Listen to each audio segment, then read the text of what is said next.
ଶ୍ରୀମଦ୍ଭାଗବତ ଷଷ୍ଠ ସ୍କନ୍ଧ ଚତୁର୍ଦଶ ଅଧ୍ୟାୟ ରାଜବାଚ। ସୁଖଚରଣ ଧରି ରାଜା ସାନନ୍ଦ ମନେ କରି ପୂଜା ଭୂମୁନି ଅସମ୍ଭବ କଥା ବୃତ୍ର ଅସୁରର ବ୍ୟବସ୍ଥା ରଜତାମସ ଭାବ ତାର ପାପୀ ଅଟଇ ବୃତ୍ରାସୁର ଅଖିଳ ହେତୁ ଭଗବାନ ତାହାର ମତିବା କେଶନ ସତ ପ୍ରଧାନ ଦେବଗଣ ନିର୍ମଳ ମୁନିଜନ ମନ ମୁକୁନ୍ଦ ପାଦ ପଙ୍କଜରେ ଯାହାଙ୍କ ଚିତ୍ତ ରହେ ସ୍ଥିରେ ରଜଗୁଣରେ ଯୁକ୍ତ ହୋଇ ସଂସାରେ ଯେତେକ ଅଛଇ ଏହାଙ୍କ ମଧ୍ୟରେ ଯେଉଁ ଜନ ଶ୍ରେୟ କରଇ ଆଚରଣ ମୋକ୍ଷକୁ ବାଞ୍ଛି ଏ ସଂସାରେ ସିଦ୍ଧେ ଯେ ଅଛନ୍ତି ଅପାରେ ଏହାଙ୍କ ମଧ୍ୟରେ ଯେଉଁ ଜନ କଷ୍ଟେ ଲଭଇ ଭଗବାନ ଦୁର୍ଲଭ ମୁନିମାନଙ୍କର ବିଷ୍ଣୁ ଭକତ ଯେଉଁ ନର କୋଟିକେ ଗୋଟିଏ ଯେ ଥାଇ ଶୁଣିବା ସାବଧାନ ହୋଇ ସ୍ୱଭାବେ ବୃତ୍ର ଅତି ପାପ ଲୋକକୁ ଦେଲା ଅତି ତାପ କେମନ୍ତେ ମହାଘୋର ରଣେ ମତି ହୋଇଲା ନାରାୟଣେ ଏଣେ ସଂଶୟ ମୋର ମନ କହିବା ମୋତେ ତପୋଧନ। ସୁତ ଉବାଚ ଏ ବୃତ୍ର ଘୋର ସଂଗ୍ରାମରେ ବଳେ ତୋଷିଲା ବଜ୍ରଧରେ ସନ୍ତୋଷେ ରାଜା ପ୍ରଶ୍ନ ଶୁଣି ସାନନ୍ଦ ସେବା ଦରାୟଣୀ ହରସ ହୋଇ ମୁନିବର ବଚନ କହନ୍ତି ମଧୁର। ଶ୍ରୀଶୁକ ଉବାଚ ଶୁଣ ରାଜନ ଏକ ମନେ ଏଇ ଇତିହାସର ବଚନେ ବେଦବ୍ୟାସଙ୍କ ବାକ୍ୟ ମୁହିଁ ନାରଦ ମୁଖୁ ଶୁଣି ଲଇଁ ପର୍ବେଶୁର ସେନ ନଗରରେ ଥିଲା ଯେ ଏକ ନୃପବରେ ଚିତ୍ରକେତୁ ନାମ ତାହାର କାମଧେନୁ ପୃଥ୍ୱୀ ଯାହାର ଦଶ ନିୟୁତ ପତ୍ନୀ ତାର ରୂପେ କି ଦେବା ପଟାନ୍ତର ଯେତେ ଅଛନ୍ତି ତାର ନାରୀ ପୁତ୍ର ଯେ ନୋହିଲା କାହାରି ରୂପେ ସୁନ୍ଦର ମନୋହର ବିଦ୍ୟା ସମ୍ପଦ ମତି ଧୀର ଏ ସର୍ବଗୁଣ ଅଛି ତାର ସୁତ ନୋହିଲା ନୃପତିର ଅମାତ୍ୟ ସମ୍ପଦ ସହିତେ ପଟମହିଷୀ ତାର ଯେତେ ସେ ସାର୍ବଭୌମ ଭୁଞ୍ଜେ ମହି ସୁଖ ନୋହିଲା ତାର ତହିଁ ଶୁଣ ରାଜନ ଏକ ଦିନେ ଚିତ୍ରକେତୁ ରାଜଭବନେ ଅଙ୍ଗିରା ଋଷି ଆଦି ଯେତେ ମିଳିଲେ ରାଜାର ଅଗ୍ରତେ ସ୍ୱଇଚ୍ଛା ଲୋକରେ ବିହରେ ମିଳିଲେ ଚିତ୍ରକେତୁପୁରେ ତାହାଙ୍କୁ ଦେଖି ସେ ରାଜନ ତତ୍କ୍ଷଣେ ତେଜିଲା ଆସନ ଉତ୍ତମ ଆସନେ ବସାଇ ପୂଜିଲେ ପାଦ୍ୟ ଅର୍ଘ୍ୟ ଦେଇ ସୁଖେ ଆସନେ ଋଷି ବସି ଚିତ୍ରକେତୁକୁ ପରଂ ସଂସିତ ଭକତି ଦେଖିଣ ତାହାର ଆନନ୍ଦ ହୋଇ ଋଷି ବର ରାଜାକୁ କରି ଆରାଧନ କହନ୍ତି ମଧୁର ବଚନ।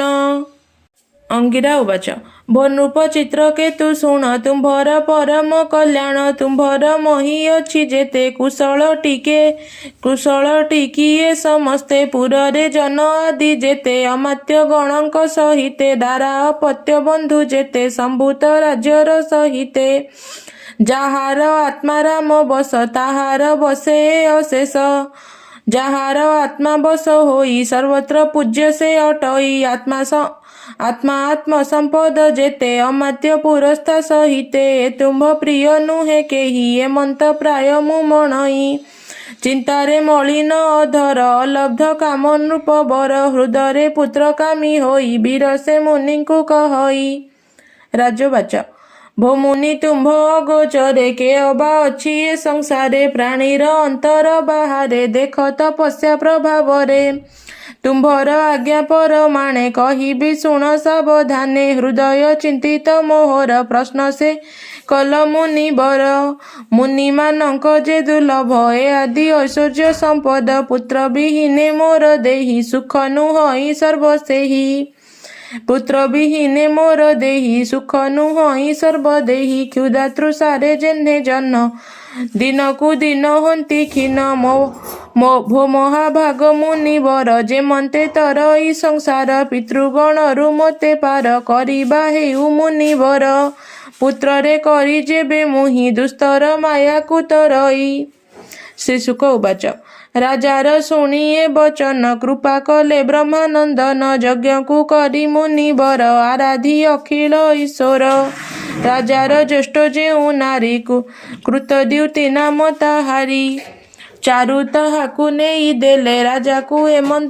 ଚରୁ ତାହାକୁ ନେଇ ଦେଲେ ରାଜାକୁ ଏମନ୍ତ କହିଲେ ଭୋ ଚିତ୍ରକେତୁ ନୃପ ବର ହେଉ ଏକ କୁମର ତୋର ସତ୍ୟ କହିଲୁ ରାଜା ତୋରେ କହି ନ ଗଲେ ମୁନି ବରେ ଚିତ୍ରକେତୁର ତହୁଁ ସେଇ କୃତ ଦ୍ୟୁତି ଯେ ମହାଦେଇ ଚରୁ ଭୋଜନର ମାତ୍ରକେ ଗର୍ଭ ଧଇଲା ସେହୁ ସୁଖେ ଅଗ୍ନିର କୁମାର ଯେ ମନ୍ତେ ଗର୍ଭେ ଧଇଲା ସେହି ମତେ ତାହାରେ ଗର୍ଭ ପ୍ରତିଦିନେ ଶୁକ୍ଳ ପକ୍ଷରେ ଚନ୍ଦ୍ର ଯେହ୍ନେ ଚିତ୍ରକେତୁ ହରସ ମନ ଗର୍ଭ ବଢିଲା ଦିନୁ ଦିନ ଏମନ୍ତ ସମ୍ପୂର୍ଣ୍ଣ ବର୍ଷରେ ଜନ୍ମିଲା ତାହାର କୁମରେ ଚିତ୍ରକେତୁର ଯେତେ ଲୋକ ହରସ ହୋଇଲେ ଅନେକ ହରସ ହୋଇ ସେ ରାଜନ ତତ୍କ୍ଷଣେ କଲା ସ୍ନାନ ସନ୍ତୋଷ ମନେ ନୃପବର ଭୂଷିତ ହୋଇ ଅଳଙ୍କାର ବ୍ରାହ୍ମଣ ଆଦି ବେଦ ଧର୍ମ କଲା ସେ ପୁତ୍ର ଜାତ କର୍ମ ବ୍ରାହ୍ମଣେ ସୁବର୍ଣ୍ଣ ରଜତ ଦେଲା ଧେନୁ ସତ ଅୟୁତ ପୃଥିବୀ ହୟ ଗଜଗଣ ଦେଲା ସେ ବିବିଧ ବସନ ଯେ ଯେତେ ଲୋକ ବାଞ୍ଛା କଲେ ମନ ସନ୍ତୋଷେ ସେ ଲଭିଲେ ପ୍ରାଣୀ ସନ୍ତୋଷେ ମଘବାନ ବରସା କରଇ ଯେ ସନ ପୁତ୍ର ଆୟୁଷ ଯଶ ଧନ ବିବୃଦ୍ଧି ଅର୍ଥେ ଦେଲା ଦାନ କଷ୍ଟରେ ଲଭିଲା ସେ ସୁତ ପୁତ୍ରରେ ସ୍ନେହତା ବହୁତ ଦରିଦ୍ର ଯେହ୍ନେ ଧନ ପାଇ ତେସନେ ହରସ ହୁଅଇ ମାତାର ଅତି ସ୍ନେହ ଭରେ ମୋହ ପାଇଲେ ପୁତ୍ର ଠାରେ କୃତ ଦ୍ୟୁତି ସପତ୍ନୀ ମାନେ ଦୁଃଖିତ ସନ୍ତତି କାରଣେ ଚିତ୍ରକେତୁ ଯେ ସ୍ନେହ ବହି କୃତ ଦ୍ୟୁତିର ପୁତ୍ର ତହିଁ ଅନ୍ୟ ଯେ ପତ୍ନୀ ମାନେ ଛନ୍ତି ସେ ଭାବେ ନାହିଁ ସ୍ନେହ ମତି ଅପୁତ୍ର ଦୁଃଖ ତାହାଙ୍କର ରାଜାର ତେଣୁ ଅନାଦର ସେମାନେ ମନ ଦୁଃଖ କରି ଆତ୍ମାର ନିନ୍ଦାକୁ ଆଚରି ପାପିଷ୍ଟି ଏ ଯେ କୃତ ଦ୍ୟୁତି ଧିକ ଏହାର ଦୁଷ୍ଟ ମତି ଗୃହ ସମ୍ପଦ ଯେ ସ୍ୱାମୀର ଏ ଧିକ ହେଉ ଦୁରାଚାର ଏ ଶପତଣୀର ଚରଣେ ଦାସୀ ହୋଇଲୁ ଅକାରଣେ ଦାସୀର କିୟ ବା ସନ୍ତାପ ସେ ଯେବେ ସ୍ୱାମୀର ସମୀପ ମନ ଲଭିଲୁ ଅନୁକ୍ଷଣେ ଦାସୀର ଦାସୀ ହୋଇ ଯେହ୍ନେ ସକଳେ ଏକଚିତ ହେଲେ ରାଜାର ହିଂସା ଆଚରିଲେ ଦାରୁଣ ଚିତ ସ୍ତ୍ରୀ ଜନ କ୍ରୋଧେ ହୋଇଲେ ହତ ଜ୍ଞାନ ସ୍ୱାମୀକୁ ଅତି କ୍ରୋଧ କଲେ ଗରଳ କୁମରକୁ ଦେଲେ ଏହା ନ ଜାଣେ କୃତ ଦ୍ୟୁତି ସପତ୍ନୀ ମାନଙ୍କର ଗତି ପୁତ୍ର ଶୁଆଇଥିଲା ଘରେ ଗଲା ସେ ଅନ୍ୟାନ୍ୟ ବେଭାରେ ଅନେକ ବେଳ ଶୋଇଥିଲା ପୁତ୍ର ଆଣିବା ଅର୍ଥେ ଗଲା ଭୋ ସଖୀ ପୁତ୍ର ଆଣ ମୋର ଧାଇକୁ ବୋଇଲା ଉତ୍ତର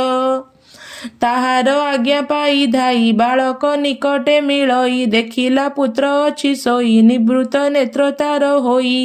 ଶରୀରେ ପ୍ରାଣ ନାହିଁ ତାର ଦେଖି ସେ ପଡ଼ିଲା ଭୂମିର ହତ ଦେଖିଣ ତାର ଧ୍ୟାଇ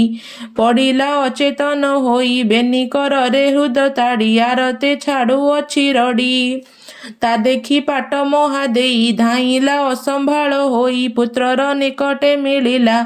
ମୃତ ପୁତ୍ରକୁ ସେ ଦେଖିଲା ମହାକ୍ରୋଧରେ ଶୋକ ଭରେ ଭୂମିରେ ପଡ଼ିଲା ନିର୍ଭରେ ତତ୍କ୍ଷଣେ ମୋହକୁ ପାଇଲା କେଶବସନ ଖସିଗଲା ରାଜାର ଅନ୍ତପୁର ଜନ ସ୍ତ୍ରୀ ପୁରୁଷ ହେ ରାଜନ ରୋଦନ ଶୁଣି ସେ ଧାଇଁଲେ ତୁଲେ ଶୋକକୁ ସେ ଧଇଲେ କହିବା ଶୁଣ ନୃପବର ଯେତେକ ସପତ୍ନୀ ତାହାର ଅନ୍ତରେ ସୁଖ ସେ ଆଚରି ବାହେକ ପଟ ଶୋକ କରି ପୁତ୍ର ମରଣ ରାଜା ଶୁଣି ମୃତ୍ୟୁର କାରଣ ନ ଜାଣି ଶୋକରେ ନଦୀ ସଇ ପଥ ମୋହରେ ହୋଇ ଜ୍ଞାନ ହତ ସ୍ନେହ ହେତୁରୁ ଶୋକ ବଢ଼ି ମୂର୍ଚ୍ଛିତ ହୋଇ ଗାଢ଼େ ପଡ଼ି ଅମାତ୍ୟ ଆଦି ଯେତେ ଜନ ଦେଖୁଅଛନ୍ତି ହେ ରାଜନ ମୃତ ବାଳକ ପାଦ ତଳେ ପଡ଼ିଲା ଯାଇ ଜ୍ଞାନ ଭୋଳେ ଖସିନ ପଡ଼ିଅଛି କେଶ ବିଚିତ୍ର ପରିଧାନ ବାସ ଦୀର୍ଘ ନିଶ୍ୱାସ ଯେ ଛାଡ଼ଇ ନୟନୁ ଅଶ୍ରୁ ଜଳ ବହି ନିରୋଧ କଣ୍ଠ ଦ୍ୱାର ହୋଇ ବଚନ ନ ପାରଇ କହି ପତିର ଦେଖି ଶୋକ ଭର ମୃତ୍ୟୁକୁ ଦେଖିଣ ପୁତ୍ରର ବିଚିତ୍ର ବିଳାପ କରଇ କୃତ ଦ୍ୟୁତି ସେ ମହାଦେଇ ସ୍ତନ ଯୁଗଳରେ ତାହାର ମଣ୍ଡିତ କୁକୁମ ପଙ୍କର ଅଞ୍ଜନ ସହିତେ ଲୋତକ ସେ ସ୍ତନ ଯୁଗଳ ଧୌତ କେଶ ହୋଇଲା ଅସମ୍ଭାଳ ଧରା ଖସି ପଡ଼ିଲା ଫୁଲମାଳ କୁରରି ପ୍ରାୟ ସେ ବିକଳ ନୟନୁ ବହେ ଅଶ୍ରୁଜଳ ହେ ବିଧି ତୋମତି ଦାରୁଣ ବାଳକ ପ୍ରାୟ ଆଚରଣ ଆପଣେ କରି ନ ରଚନ କ୍ଷଣକେ କରି ଭଗ୍ନମାନ କେ ଅବା ଅଛି କେ ବା ନାହିଁ ଏହାର ନିଦାନ ନଥାଇ ଯେବା ସଂସାର ପ୍ରାଣୀଙ୍କର ପ୍ରାକର୍ମ ଜନ୍ମ ମରଣର ସ୍ନେହ ପାଶ ବଢ଼ାଇନ ଆପଣେ ସୃଷ୍ଟି ଭିଆଇନ ଛେଦନ କଲା ଅକାରଣ ଅଜ୍ଞାନ ପ୍ରାଣୀ ଏ ଯେ ସନ ହେତାତ ତନୟ ମୋହର ଦେଖୁ ନାହିଁ କି ତୋ ପିଅର ଛାଡ଼ି ନ ଯାଅ ବାବୁ ତୁହି ଶୋକ ସାଗରେ ମତେ ଥୋଇ ମୁଁ ଯେ ପାପିଷ୍ଠି ଦୁଃଖୀ ହୋଇ ମତେ ଛାଡ଼ି ନ ଯା ତୁହି ତୋହର କରି ବାବୁ ମୁହିଁ ଦୁସ୍ତର ତମରୁ ତରଇ ଦାରୁଣ ଯମ ବଶ ହୋଇ ଛାଡ଼ି ନ ଯାଅ ମତେ ତୁହି ଉଠ ହେ ନୃପତି ନନ୍ଦନ ଆନନ୍ଦେ କର ସ୍ତନ୍ୟପାନ ସମବୟସୀୟ କୁମରେ ଡାକୁଅଛନ୍ତି ବାବୁ ତୋରେ ବାଳକ ସଙ୍ଗରେ ବିହର ବହୁତ ନିଦ୍ରା ଦୂର କର ମୋହର ଶୋକ ତୁ ନିବାର ରୋଦନ୍ତି ପିଅର ତୋହର ହରସ ଆନନ୍ଦ ପଙ୍କଜ ମୁଖ ତ ନ ଦେଖି ତନୁଜ ଦାରୁଣ ଯମକି ତୋହରେ ଘେନାଇ ଗଲା ନିଜ ପୁରେ ଏଣୁ ତ କୋମଳ ବଚନ ଶୁଣିଲି ନାହିଁ ରେ ନନ୍ଦନ ଶ୍ରୀଶୁକ ଉବାଚ